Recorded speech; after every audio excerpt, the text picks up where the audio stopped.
नमस्कार मित्रों। भारत मंडपम में आज अब से कुछ समय पहले संपन्न हुई नीति आयोग की 10वीं गवर्निंग काउंसिल मीटिंग पर इस प्रेस वार्ता में आपका स्वागत है। आदरणीय प्रधानमंत्री जी की अध्यक्षता में हुई इस बैठक में राज्यों और केंद्र शासित प्रदेशों के मुख्यमंत्रियों और प्रशासकों ने हिस्सा लिया। इस प्रेस वार्ता के लिए मैं नीति आयोग के vice chairman Shri Suman berry जी का हार्दिक स्वागत करता हूँ।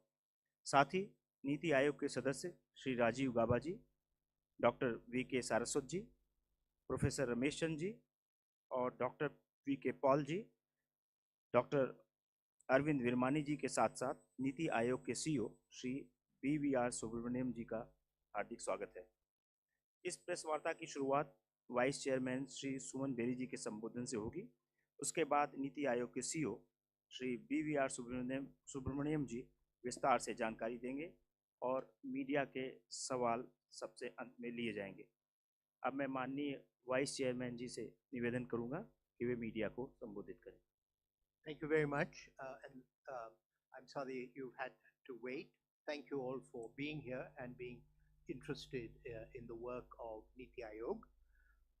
This is the most important meeting that Niti Aayog holds roughly once a year. This was the 10th Governing Council meeting, and this is the 10th year of Niti Aayog because it came into existence in 2015. There has already been something in social media about what the Prime Minister said. I won't go over that at the moment. What I would say is, first, he did acknowledge the importance of these successive meetings in creating a consensus in the past for many of the achievements of his government's first and second term. I won't go through all of this, but everywhere from housing to health to sanitation, all of these are the joint efforts of the center and the state made possible by a forum like the Governing Council. The second point that I think was very important was that even though there was a record of 10 years of achievement, the clear message is that it is time to accelerate, it is possible to accelerate, and this has to be a national movement. This is not, it has to be done, it's a political movement, it needs to mobilize the entire population. This was a demonstration of solidarity of center and states. Typically, it is about the economic program, but this took place in the shadows of the Pahalgam assault, Operation Sindoor, and that was also a sub-theme of the solidarity, I would say, in the room. But with that, let me hand over to CEO Niti Aayog on any additional points he'd like to make, and then the questions. Thank you, Vice Chairman. So I'll give a detailed briefing about the proceedings today, but also the context of today's meeting. This is the 10th meeting, as the Vice Chairman said, of the Governing Council of Niti Aayog. Niti has also completed 10 years of existence. It was formed in 2015. This is 2025. First, let me make it very clear. I think there is a sense of positivity in the room, and I think I would like to mention that very, very early on. We had 31 out of the 36 states and UTs participating. This is the highest ever participation of a Governing Council of Niti Aayog. We have had 31 participants long ago in the first meeting and maybe once more. But if you see earlier years, 26, 25, etc., that actually shows that people came with a very positive bent of mind, and the 5 states which were missing were largely we were informed in advance for a lot of other reasons, clash of commitments or health reasons. So we had Karnataka, we had Kerala, we had Puducherry, we had West Bengal, and we had Bihar. So these were the states, and we knew pretty much in advance that they are not coming. But I think you've been covering Niti Aayog for quite some time, and you'd appreciate that, the fact that there was such a large participation had a very larger context to it. Before I go into actually what was discussed, let me give a small context. I mean, Niti has been, playing a very fundamental role and contributing immensely to coordinating development decisions across the country, both at the central government level and between the center and the states. And I think that's the fundamental role that it has been playing, shaping both cooperative as well as competitive federalism. And it's been shaping national policies, shaping visions, both at the central level as well at the state levels. It's been pushing states and central government into data-driven decision making, into empirical, evaluation based decision making, and also wherever necessary, both at the central level with ministries as well as with states, hand holding. So I think and Niti has been the repository of the sustainable development goals. So I think that's another area which Niti has pushed. So this shows in the depth of work which Niti has done over the last 10 years. And I think it is seen now widely as a platform. And I'll refer to what PM said in this context in a minute later. The agenda for the meeting was actually basically two items apart from an action taken report. Firstly, the theme of the meeting itself and the first item in the agenda was Viksit Rajya for Vikasit Bharat. Viksit Bharat Hetu Viksit Rajya. The whole idea is in the last governing council, the 9th governing council, held just after the election in July, the Prime Minister had given a call for all states to prepare their own state visions, making their states Viksit, Viksit Bihar, Viksit Orissa, Viksit Madhya Pradesh, so that they have visions which will then aggregate into a larger vision for the nation. So I think that is what drove the agenda for the last 1 year, and that's why it became the primary theme of today's governing council meeting. The reason for the PM giving this call last time is that India is at a turning point. It's at a takeoff stage. And this is at the cusp of a change in our growth trajectory. And given that we have solved a lot of issues regarding basic services, access to basic services, and having reduced extreme poverty to less than 5% almost, I think the country is at a takeoff stage where it can grow very, very rapidly, as has been done by many countries in the past. So this was the context. Given this, as well as the demographic dividend that India is actually blessed with for the next 20, 25 years, that we can grow rapidly, the Prime Minister gave a call that all states to prepare a vision document at their level. And this is already visible in the growth of India. We are the 4th largest economy as I speak. We are a $4 trillion economy as I speak. And this is not my data, this is IMF data. India today is larger than Japan. It's only the United States, China, and Germany which are larger. And if we stick to what is being planned, what is being thought through, it's a matter of another 2.5 to 3 years, we would become the 3rd largest economy. And in this, the reason for the Prime Minister giving this call is this is a long haul and we have to do it for about 25 years. States are fundamental. Be it industrial development, be it services, be it agriculture, be it human capital, everything has to be done in states. And if you do not have visions for states individually, it's like actually having a bullock cart with only one, bull, not two. It will not run. So if the vehicle has to move forward, you need both center and states to work in tandem. And the good thing is, as we come here, almost 17 states have prepared and released or are on the verge of releasing their visions. 5 of them have released visions: Andhra Pradesh, Uttar Pradesh, Tamil Nadu, Gujarat, and Punjab. And I know that the other 12 ongoing will come out by August actually. June itself we'll see 3 or 4 coming out. Chhattisgarh, Orissa, Madhya Pradesh, Rajasthan, the verge of releasing. They're all looking for dates. Actually, so I think this flood of activity was triggered by last time. And this time, because there were other states which had not yet begun work or in very, very early stages, in the Viksit Raj for Vikasit Bharat, we have the background note gives a large detailed explanation of how do you go around preparing a vision document for a state. And the vision document is not a daydream. It is a practical, implementable document with key performance indicators which are to be monitored, and you ensure that you are on the right track. And it should also be flexible enough to accommodate changes over 25 years. So that is what it is. It should have clear targets. We've given a background note. A part of it which I have circulated to all of you, you will be getting before the end of this press conference, which tells you how states have gone about preparing their vision documents. In about 15-20 minutes, it will be circulated and you'll get soft copies also. States in India are the sizes of countries. So making their own vision documents is largely justified.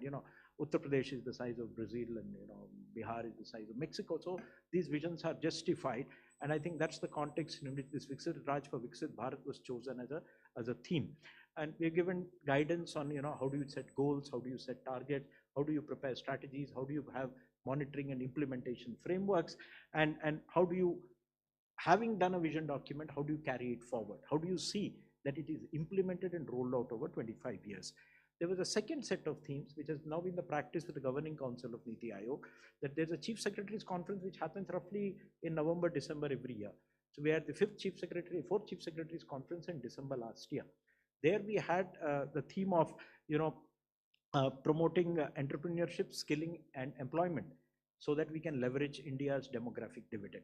So the outcomes of that conference also become the theme of this particular Governing Council meeting. The whole idea is the Chief Secretaries brief their Chief Ministers and they endorse the decisions of the Chief Secretaries. So we have a complete buy-in, both at the bureaucratic level as well as the political executive level, and that's how Niti Aayog builds consensus. So we had this theme within which we had sub-themes: manufacturing, services, rural, non-farm, urban, informal, and the green economy, as well as circular economy. These were the broad themes that were there. And we also gave a sample state visions and a brief outline of that. Copies of that you will have. One of Andhra Pradesh, one of Gujarat, which are among the early ones which released their vision. It will tell you what they're aiming at, and it's quite ambitious. Andhra Pradesh is targeting to become a $2.5 trillion economy, $2.4 trillion economy. Gujarat is targeting to become an economy which is $3.5 trillion. Both are very different. You will see when you read, they're differently endowed, their contexts are different. So in this context, I think the Prime Minister, in his, when he addressed the gathering, firstly, he says the 10-year journey of Niti is a 10-year journey preparing the country for Viksit Bharat. I think so. The acknowledgement that this particular forum is a very, very important and useful forum. And he said that Niti meetings are a platform both for joint action as well as for shared aspirations. You share aspirations among each other so that you build a consensus on what the country needs to do. And he said, NITI Aayog की ये जो बैठकें हैं, इन्होंने देश के विकास के को गति दी है, दिशा दिया है और ऊर्जा प्रदान किया है. So it has given them direction, it has given energy, and it has given speed. And he listed out a large series of achievements, which I think all of you who cover, the economic or the social spaces are familiar. 4 crore houses, 12 crore toilets, and 40 crore PMJ and Pradhan Mantri Jan Arogya Yojana, Ayushman Bharat coverage. So all that is there, and it was all listed. And by the way, these numbers I can keep reciting, they are phenomenal. What has been achieved in terms of the last 10 years is phenomenal, and this forms the base for taking a jump into Viksit Bharat. The strongest thing that has come out of today's meeting, but I'll keep switching between what PM said and what came out of the meeting, is there was a complete, absolute unanimity on Operation Sindhur and regret and anger over what happened in Pahalgam. I think that was a common theme, and there was complete expression unanimously of solidarity. Everybody commended the role and the valor of the defense forces and the leadership by the Prime Minister, which led to the success, and the way the Prime Minister's leadership and the defense forces work have protected national security. And so I think that was something that was uniform, irrespective of any particular ideological or party orientation. So I think that was something there, and I'll explain what individual chief ministers said, but by and large that is there. And it came out in PM's own concluding remarks. He used the words, bahut sarthak charcha hui. And so it actually came out that, this was one of the most positive meetings that one could have had, considering a very diverse composition in the room. And I think that is something we should all take note of. And what the Prime Minister said is, this is the highest body representing the federal structure of India, where you have both about 15 cabinet ministers apart from the Prime Minister, and all the chief ministers and the lieutenant governors of states, whoever is there. And there is no body which represents India's federal structure in one room, like the Governing Council of Niti, and everybody unanimously supporting in one voice gives everybody who has acted a lot of strength. But more important than that, what he says is that we need the same approach that we have had in supporting Operation Sindoor to actually go and achieve Vikasit Bharat. The strength of Team India, as shown in Operation Sindoor, also is going to be the same feature which will enable India to achieve Vikasit Bharat. एक लक्ष्य था operation सिंदूर के लिए, विकसित भारत के लिए एक लक्ष्य होगा और हम एकजुट होकर इसके लिए काम करेंगे. He also said Operation Sindoor is not a show of army strength. It has to be converted to social strength because society came out and supported our action. Similarly, Vikasit Bharat is not the idea of a chief minister or an individual or anybody in the system. It has to get converted into a people's movement. What gave him a lot of pleasure and happiness is almost every state or union territory which spoke had either completed or beginning work on preparing their own visions. सो वो जो एकजुटता, एक तरह से सोचने की जो सभी के मन में से ये बात जो अभी निकल के आई, that gives you a lot of confidence that this country will be Vikasit Bharat. It had penetrated the thinking of everybody.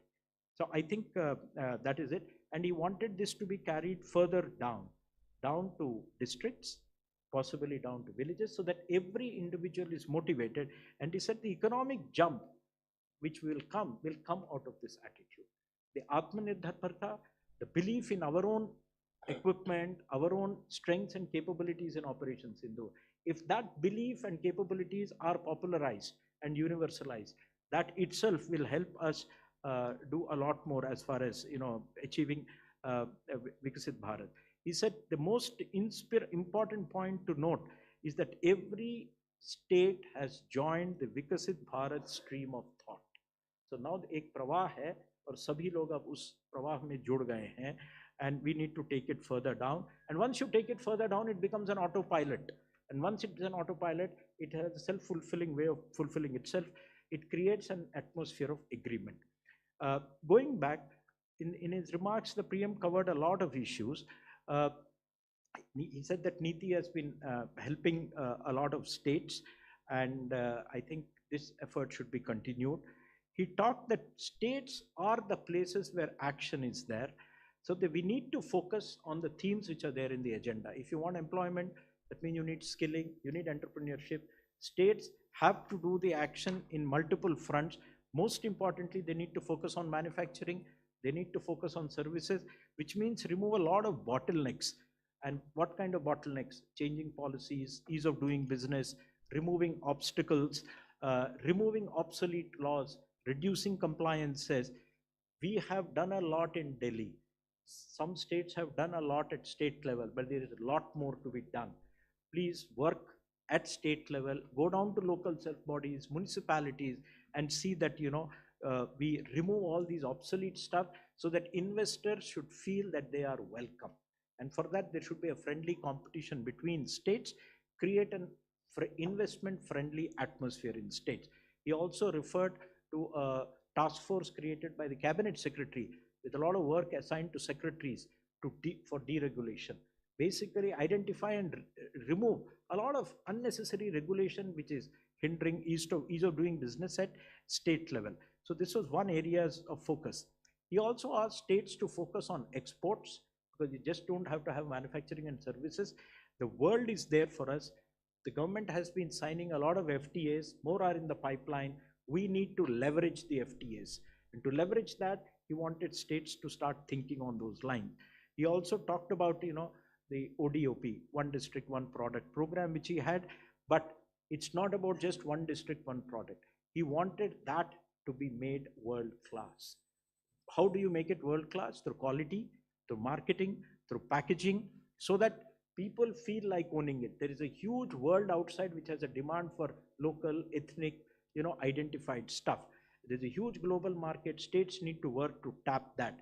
And if you succeed in one sector, and if you succeed, say, in auto sector, you will have spillover effects in other sectors. You succeed in auto sector, you will have success in the automotive component sector, and so on and so forth. He named areas where we have had success. We have had success in electronics, we have had success in semiconductors, we have had successes in textiles and a couple of areas. So he basically said, a farmer will harvest as he reap as he sows.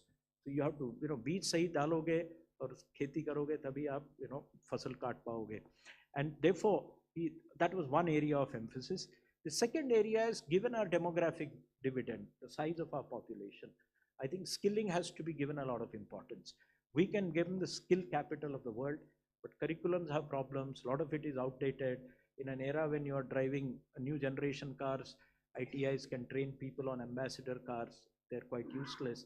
So you need to update your curricula, the teaching methods, new areas have to be introduced. That way you can actually become global. Your workforce can become global. That's another area. He dwelt on a lot of things which I won't go through. He talked about cybersecurity. He gave a lot of emphasis to tourism. And I think that's something you may have seen in social media. He took a lot of time on explaining the importance of tourism. He said the G20 has unleashed a lot of interest in tourism in India, that it's for states to capitalize. And he said, don't try to do everything at one go. One state, one global destination. Develop one destination in a state or a UT where everything is seamless and as good as the best in the world. That will create a momentum, then others will copy in the neighborhood. So I think that's a call he gave. One state, one destination, where you have ease of travel, where you have ease of visiting that place, etc. Another area which he gave a lot of emphasis to was cities. That cities are driving growth. We are about 1/3 urban. By 2047, we'll be 50% urban. We need to pay more attention to that. And the explosive growth of cities is going to take place. If you don't plan for that, you're going to have messy development. Our cities will be unlivable. Use cities to actually leverage economic growth. He referred to the challenge fund, our city challenge fund, which was announced in the budget, 1 lakh crores with a 10,000 crore provision, and said cities should prepare plans, programs, projects, and tap into that fund. And he gave a lot of other areas where the central government schemes are there. Things like he asked states to use Gati Shakti for social infrastructure. Talked about women's employment, improving women's participation rate in the labor force, making it safer, making it more convenient, better timing, better travel, better facilities so that more women participate. He also talked about the importance of cooperatives, how that can actually transform the rural economy. He wanted river linking to be tried out, if not at a big level, but at least at an intra-state level, and take it forward. And he said in conclusion that if you have policies, the policies should be in a manner that they deliver impact. That's how policy should be. Policies are not things which are in books. And once people see impact, they accept change because they see change for their own benefit. And he concluded his opening saying that this is an unprecedented opportunity. In the end, as I said, he was extremely delighted by, the unanimous support for Operation Sindoor, the mood and atmosphere in the room. He said if the same mood can be captured and used for Vikasit Bharat, Team India can certainly make India a developed nation. While making visions, one of the things he said to the states is 2047 is too far away. Have intermediate timelines. Orissa has a 100th year coming up in 2036. So have a goal for 2036 and 47. Maharashtra has a 75th year of its formation, 7-8 years from now. Have that an intermediate goal and then have a final goal, and so on and so forth. He also referred to a lot of chief ministers, their good suggestions, etc. He focused on 3 or 4 areas: agriculture, he focused on education, he focused on healthcare, and a lot of things that we done, things like TB Mukt Bharat, controlling obesity, reducing edible oil imports, and using technology in agriculture. He also urged states to implement programs which are funded largely by the central government. Take interest because it will help individuals, PM Janman, Pradhan Mantri Awas Yojana, and so on and so forth. And he basically concluded with this sentence saying that, leaving this room, I'm quoting him, I feel confident that we can achieve Vikasit Bharat. When we made a call for Purna Swaraj in the 1920s, it took India 25 years to get Purna Swaraj. We are 25 years from Vikasit Bharat. If we have this as a movement now and everybody subscribe to it, I'm sure that we can create a tempo which will deliver Vikasit Bharat. A Jan Samanya ka mantra bane, and new generation can then be handed over a Vikasit Bharat. This is what he said. I won't talk about what individual chief ministers said. We can have it in a Q&A. Thank you, sir. Now floor is open for questions. Please introduce yourself and your name. I will start from number 3. Mike, please. Thank you very much, sir, for this opportunity. My name is Girish. I'm with Mint. Sir, manufacturing sector is central to our development strategy, and industrialized states like Maharashtra, Tamil Nadu, and Gujarat make significant contribution to our GDP. But the geopolitical developments and the Trump tariffs are posing a significant headwinds to the manufacturing sector, including the latest announcement of tariffs on iPhones made in India. This actually strikes at the root of our Make in India strategy. Has the Prime Minister referred to it and given any assurance about how we will deal with these external shocks? Thank you. I don't think the audience discussed Trump tariffs, but if you look at the overall geopolitical and geoeconomic environment, it is favorable to India for a variety of reasons. A, you're not hit as badly as others, number one.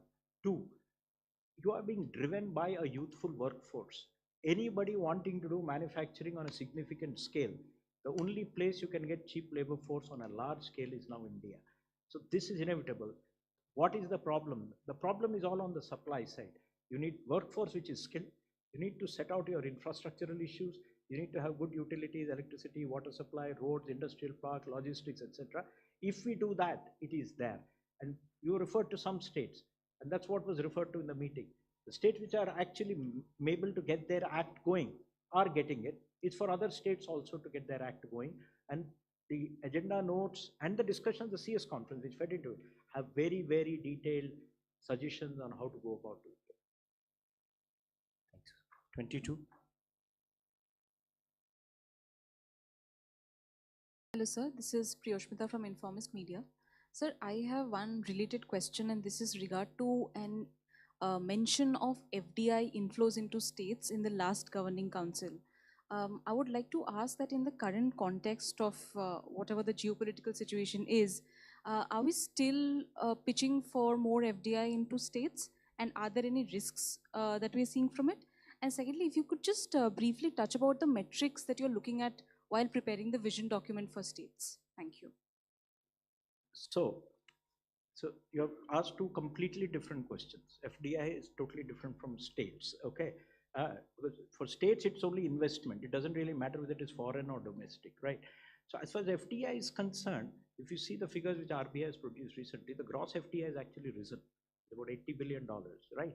So there's two-way flow. That's why you have different figures. But I think given the global scenario, I think we have a very robust game going on. And I think if you get your act going better, there's going to be only more of that coming up. Aren't you seeing a new announcement almost every day? Apple has announced a new factory which is to come up. So I think that is something. As your per capita income rises, you're about $2,500. If you're going to touch $5,000 in about 5-7 years' time, consumption is, India is 60% consumption driven. And if you actually get international markets also open to you, and that's what the FTAs are targeting, the game is not over it. We're discussing with the EU, we're discussing with the US, markets will open. So, what that tariff will be is still today uncertain, right? But I'm sure the world is large enough. And given the dynamics, you are going to be a cheap place to manufacture. That is one. As far as states are concerned, for preparing their thing, I would suggest wait for the note which is being circulated. We have given a framework and the metrics on the basis of which states should prepare their vision document. How do you set targets? How do you design strategies? How do you do monitoring frameworks? It's all there. Thank you, sir. Number 2. Sir, Prashant Sahu from Financial Express. So was there any discussion or of setting up a subgroup or something to drive economic growth as well as to manage the population growth in the country? Okay, so there was one discussion, and I think this was about using technology for governance. And I think there was a suggestion to form a committee to look at how technology can be used better in governance in an era where you have AI, quantum, and all that. So I think that will be carried forward. we'll have to work out the details. So I think it was positively received in the room. It's been referred to twice or thrice in the discussions. 165.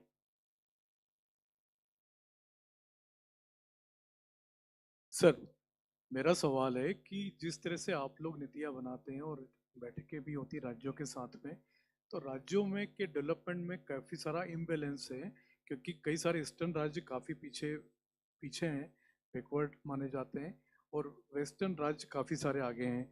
तो कई सारे राज्यों के जो imbalance है उसको ठीक करने के लिए आप लोगों ने कुछ अलग से कुछ उपाय किए?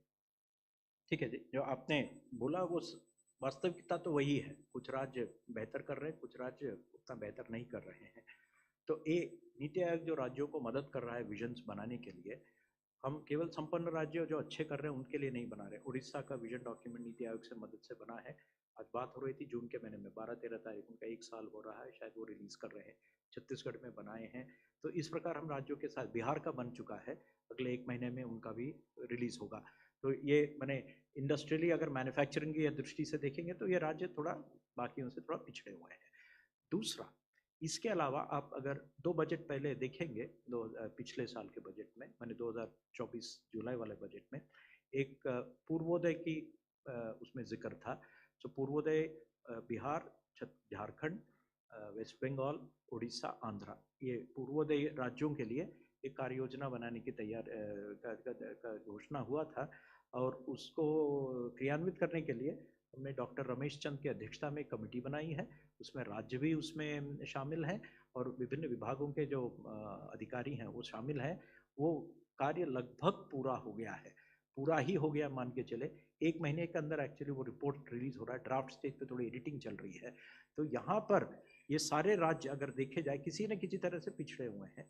तो इनके लिए बिकॉज एक राज्य अकेला अगर आप देखेंगे, झारखंड हो या बिहार हो, उसकी प्रॉब्लम्स को अगर सॉल्व करना हो तो बगल वाले राज्य को भी टैकल करना पड़ता है, क्योंकि किसी के पास शायद बंदरगाह नहीं है या कुछ नहीं। तो ये सब मिला के योजना बन चुका है कि हम अगले महीने जून में रिलीज करेंगे। तो इस तरह से हम केवल विकसित राज्यों को नहीं देख रहे, जो उतना विकसित नहीं है उनको भी ध्यान दे रहा है। 237। सर, आप बोलना चाहेंगे कुछ पूर्वोदय के बारे में? पूर्वोदय स्टेट्स के लिए एक रोड मैप तैयार करने के लिए हमने फिर कमेटी बनाई थी, जिसमें केंद्र सरकार के सेक्रेटरी थे और उन 5 स्टेट्स के सेक्रेटरी और दूसरे ऑफिसर्स भी थे। तो फिर हमने 5 एरियाज़ पे डिटेल्ड वर्क करके एक वॉल्यूम बनाया। फिर हमने कमेटी के साथ उसको शेयर किया 15 दिन पहले, और अभी हम स्टेट से उस पे कमेंट कोई लेने के लिए इंतज़ार कर रहे हैं। जैसा सीओ साहब ने बताया, 15 जून से पहले हम वो रिपोर्ट रिलीज़ कर देंगे। Samoshumi from the print. I have 2 questions. First is, in the last governing council meeting, some of the states, including Andhra, had brought up the issue of the growing aging population.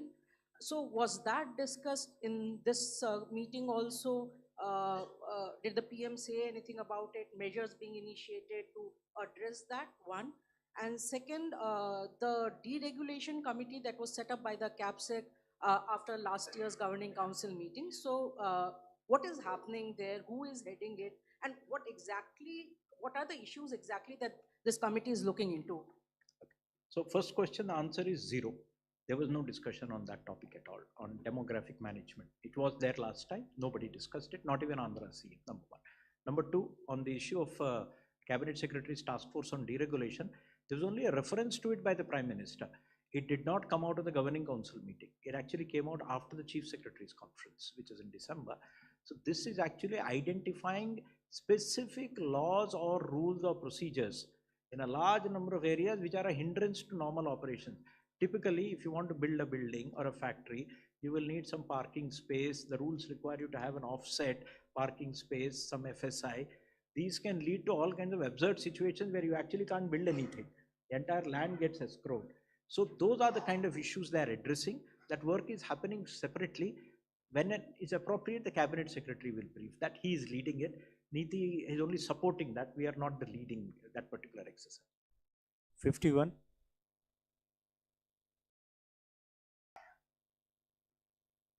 Hi, sir. I'm Dhruvaksh from Business Standard. One question, I actually have two questions. The first is that there have been reports that some chief ministers had talked about the state's share of central taxes at the governing council. So reports mentioned the Tamil Nadu chief minister. I just wanted to ask if, while it's the subject of the Finance Commission, the governing council is also an appropriate measure for platform for states to raise this issue if they have it. So did any other states raise this particular issue? Second question I have is on the asset monetization aspect of infrastructure development. The government is coming up with a second asset monetization pipeline, and states have also been encouraged in the past to go for asset monetization. So I just wanted to understand if there has been any discussion on that. Okay, so to the best of my knowledge, it was Tamil Nadu alone which raised that issue, but it was a very courteous, polite way saying that we would like the share to be higher. The way the whole thing that is handled is at the end, NITI Aayog notes down all the comments, suggestions, requests that come out. It is not always that NITI is the forum where these things can be resolved. Such matters pertain to the Finance Commission, we'll pass it on. Some of them are asking for a road or a bridge or a highway or a railway line. We pass it on to the concerned department. We'll keep a record of these things. So issues of Finance Commission are not to be decided here. I don't recall anybody else raising this particular issue. And he also raised it in passing, saying that, look, we need more funds. And I think we need greater devolution to states. The other issue which you're talking, I don't think today is the forum. Today was not a day we discussed asset monetization. Since you asked a specific question, yes, second round of asset monetization, the pipeline is being prepared, it would get done, and there'll be an announcement in August about the entire second pipeline. There's already been a budget announcement of that, 10 lakh crores. The first round, this was 4 lakh crores. This is 6 lakh crores. This will be 10 lakh crores. 11. Is it Please introduce yourself. Ajit from Radiance Media. Purvodaya में क्या हम multi stake holder approach ले रहे हैं? Are we taking only government people in the Purvodaya team that you said, like government people from states and other? Second question is, did we discuss imbalance in the CD ratio, credit deposit ratio? If you look at the budget announcement, there were 5 areas which were identified for preparing some suggestions for faster development of Purvodaya. One was education, second was tourism, third was health, and like that there were total education, and there was one more area which I am not able to recall. So as I mentioned to you that we constituted a committee where secretaries of all the 5 departments, they were the members, and also from state there was representations. Then this committee decided the details TOR, what kind of material we should discuss. Even Ministry of Finance also, representative secretary DEA participated in initial meetings. So after they decided about what kind of themes this committee should write on, we took help of NITI vertical. You know, in NITI we have strong vertical education and all those. So we took their help. Then also we took help of the states and some other experts. I also looked at it. Agriculture was another 5th subject there. So then we prepared that draft, which was again discussed like that. Yes, this issue often comes that in some of the states, the banks take deposits, but they don't plow it back. So this issue often figures. So like this, we discussed in that report all issues which matter for development of those sectors. There was no discussion on the CD ratio at all. Last 24. This is the last question. I'm Anil Handa from Atulya Bharat News. I've got 2 questions and 1 submission. was IMF discussed? Because after Operation Sindoor, IMF has sanctions certain amount to our neighbors. So was that discussed? And secondly, if you look at the 9th and 10th governing council meeting, if you'd like to rate them at a scale of 1 to 10, how would you rate them? And my submission is the 5 states which have abstained are non-BJP ruling states. Do you have anything to say on that? Okay, so the last one, there is a factual, it's incorrect. Puducherry BJP is an ally, Bihar BJP is an ally, they are in the government. So it is not that only non-BJP states. I told you, there are a lot of health reasons. I don't want to go into details of why they are not. Very politely it was communicated to me. That's why you're not seeing any statements or whatever, number one. Two, the first thing was about IMF, right? IMF was not discussed, this is not the forum at all. And you wanted to rate the 9th, 10th and other days. I've seen 3, my seniors have seen probably more than that. This I would rate among the best.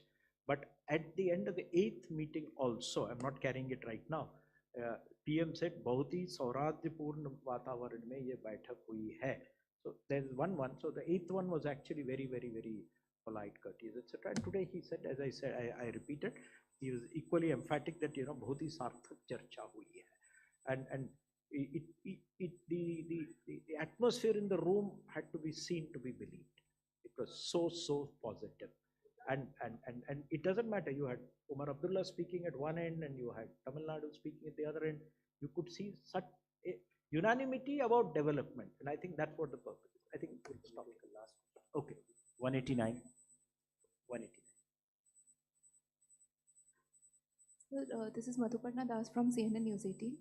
So in the recent current geopolitical, how the situation is emerging, so there are flurry of agreements between India and Turkey, India and Bangladesh, and government is taking also a lot of decisions in terms of import exports.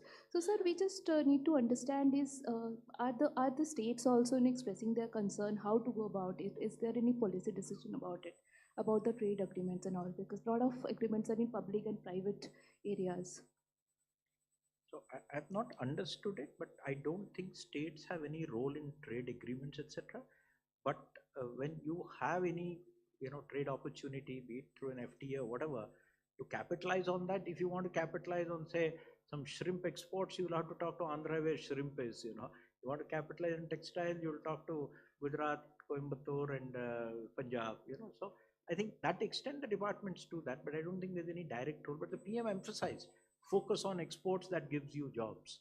And states are focusing on manufacturing for export. Sir, I'm talking about the agreements between Turkey and India, or let's say Bangladesh and India. There was no discussion on those. None at all. Thank you very much, sir.